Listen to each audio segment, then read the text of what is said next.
Seeing all the things I couldn't see,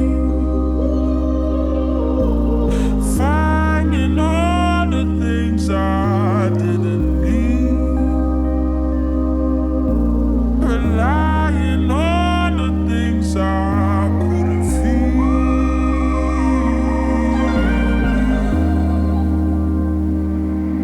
Stop.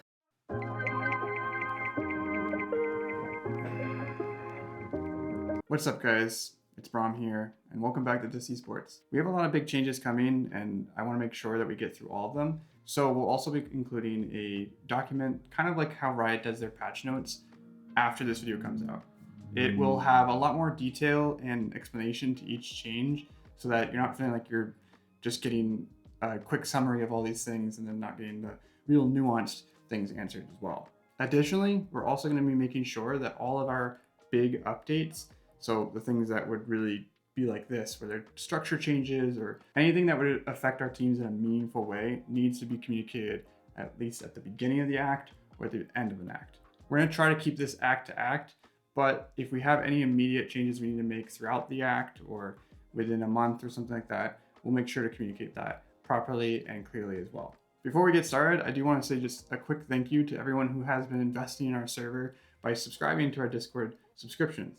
Even if you're giving the lowest tier, it is super massive for keeping us going. It makes it so that we can pay our bills and support our players in greater ways, which some of those things we'll talk about today.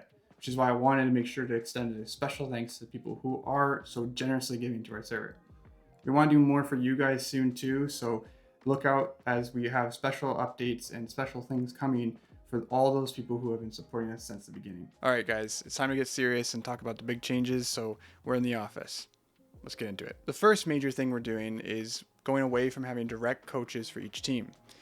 The reason why we're doing this is not because we don't find that coaches are valuable. They are. They're incredibly important for the success of a team. It's very difficult to find reliable professional coaches that are going to also meet the standards of our team and get enough of them to handle all of the teams that we have. It's just, quite frankly, not a sustainable option, and one that we will come back to because we do want to have coaches a part of our org in one way or another. But right now, we just don't think that our teams necessarily need to have a dedicated coach in order to succeed. There is no doubt a void now being created by the coaches not being there. So we need to have an answer for that. And we do. And that answer is coaching staff, or at least part of the answer. Basically, this team will be VOD reviewing anyone in DIS across the board. The whole org has access to these VOD reviewers all the time. These VOD reviewers are going to be made up of high elo, skilled, experienced players, maybe even some ex-coaches. Whatever we want to do, we're going to continue to find high quality people to fill these roles. So if you need help with strats, your mechanics, comp issues, or Premier issues, this is going to be now available for all of our players, whether you're an active team or a recruitment team. We hope that this will kind of help fill in those gaps that are now created by not having a coach that can kind of give you that one-to-one feedback. But also it avoids that issue of feeling like if you're on a recruitment team putting in so much effort, you just don't get any help because you don't have a coach. That's now not a problem because you have access to these VOD reviewers all the same. But that's not the only thing we're doing to kind of help fill this gap. We're also aware that there's conflict, decisions that have to be made. There has to be a leader that kind of makes the final call. We're sort of splitting some of those things out a little bit, but for the most part, we don't want to lose the fact that we had one person kind of making decisions and it just solved conflict a lot faster. So we're adding a new role called the coaching manager. This person will not only oversee the coaching staff to an extent and figure out how to best put them where that we need them to be, he'll primarily be checking in with each one of you. If you're on one of our teams, you're going to now get a direct interaction with this coaching manager, who in this case is Bavik. Bavik has a lot of experience in coaching and has a lot of experience playing Premier. Bavik also comes with a ton of experience in how to interact with people, deal with conflict, and all kinds of other complicated issues that come up with an esports team. So we believe that he'll be able to come in and check in on you, make sure you're getting what you need, and also hear you out. If you need support in a certain way, he will be your guide into getting that support. But that is not all. We're also splitting out the leadership roles in the team. the IGL and a captain will exist in every single team. And this is going to be the basis of a team that's considered active versus a team that's a recruitment team.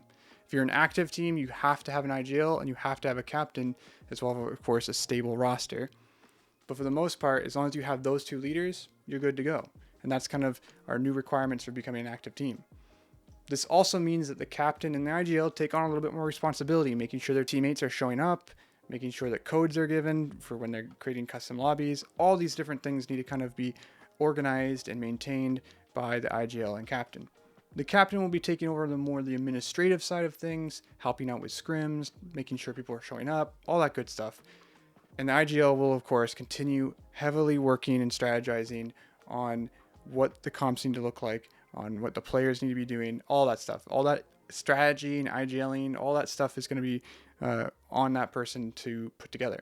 They're not alone, of course, because they'll have access to coaching staff, the coaching manager, and of course, our org managers are still around. They'll be helping out with scheduling and scrims, all that stuff, so that it's not just really the IGL and captain scheduling and making sure everybody's online.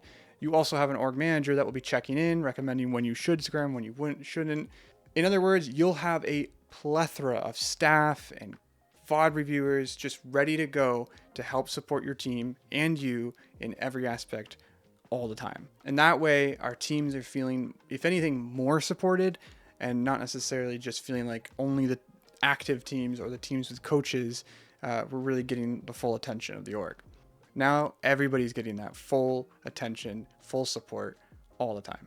But we're not done there. We still have more to offer just in case that wasn't enough.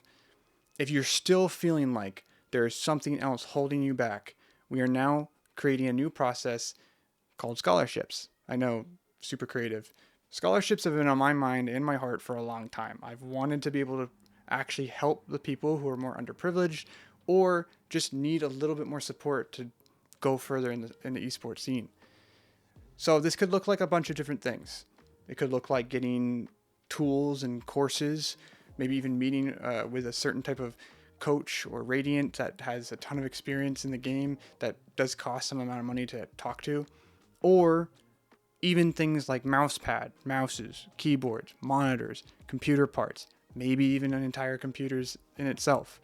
Whatever we can do to support you, to keep you in the sport, but also to help grow and invest in you so that you have a better future. Scholarships will not be easy to obtain and should not be requested by people who don't need them. We don't want people who just want new things or want support and that stuff. They need to need it. They need to need it really, really bad. Those people that put in high amounts of effort, prove themselves that they are actually going for it, that they need this, that if we do invest in them in whatever way, it will be worthwhile.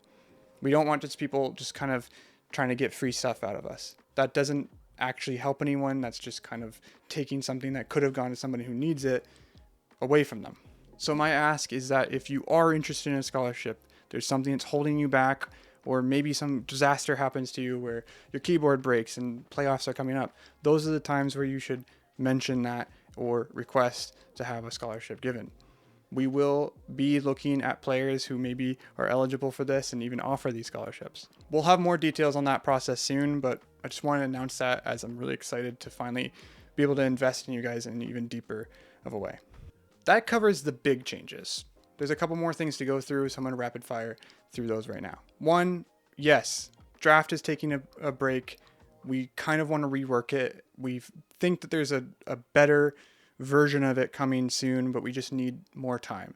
The draft worked for what we needed it for when we did it for the last act, but this act we are putting a pause on it because we just don't feel like it was quite perfect yet. It caused a couple issues and wasn't great for everybody. So we can't make everybody happy, but we want to make the draft better, and we know a couple different ways we can do that. So it will return, but for now it's on pause. The other thing is tournaments. Yes, tournaments are back. We're very excited about them. And yes, DIS will be hosting our own as well. As a kickoff way to say, hey, we're back in doing tournaments again. Here's our tournament. If you want to request to do a tournament that you see that you think would be really great, it has to be done in a timely manner. You have to provide the right amount of details. Who are they? What is it? What's its value? What's its cost?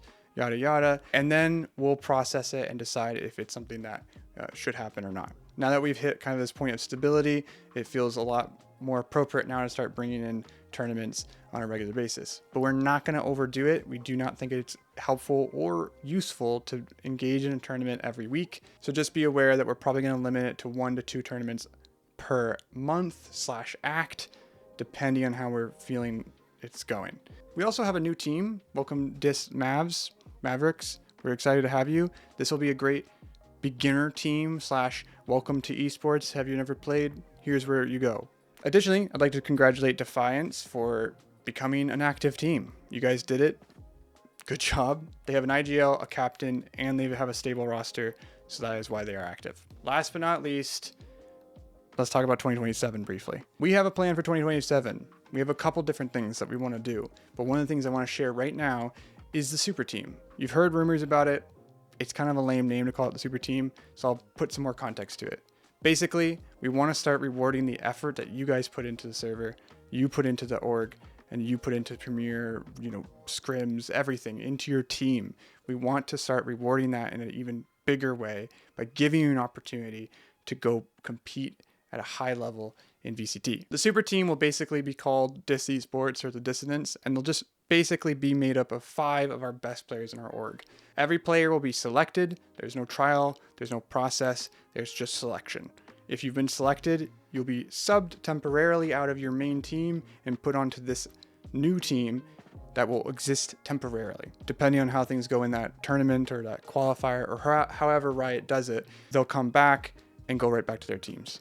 So it won't be tearing teams apart for a long period of time. Maybe for an act, you'll lose your best player. Sorry. You'll always get those players back. In that way, it makes it feel like everybody's working together to play their best, not necessarily just trying to get to the highest elo team as soon as possible so that you can get glory there. We don't want people giving up on the teams they're on just to go get to a better team later. We want them to all work their hardest so that they end up on the special big high skill elo team that's going to go play in tier 2 and win us everything, and then we're going to go to VCT and win champions, right?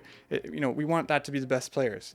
So if you want to be a part of that, you have to be Ascendant Plus and be putting a lot of work into the server. We'll have more details about this soon. We're going to be testing it out probably sometime this summer or later this year, but for now I just wanted to announce it and say it's something that we're going to be looking at, and we will be watching our players and seeing who could be a potential member of that team. I hope all this news is exciting and you're excited for this act and you're excited for the future of Dis, because we haven't even touched the surface of changes and things that are coming very soon.